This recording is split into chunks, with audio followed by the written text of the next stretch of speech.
الصواب أنه إنما كان عمر رضي الله عنه يصلي بالناس أو يأمر من يصلي بالناس أن يصلي 23. وأما رواية أنه أمر أبي وتميم أن يقوم للناس ب11 فإنه قد خولف مالك فيها.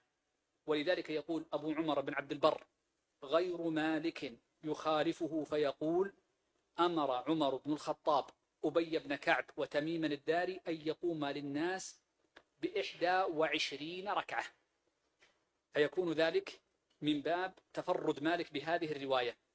قال ابن عبد البر ولا أعلم أحدا قال إنه قام ب11 ركعة من الرواة طبعا عن محمد بن يونس وغيره سوى مالك، فمالك هو الذي تفرد بهذا العدد، وأما سائر الرواة فإنهم يروونه ب21 ركعة. وهذا التوجيه باعتبار الرواية فيكون من تفرد مالك رحمه الله تعالى في هذه المسألة، ويقدم رواية غيره عليه.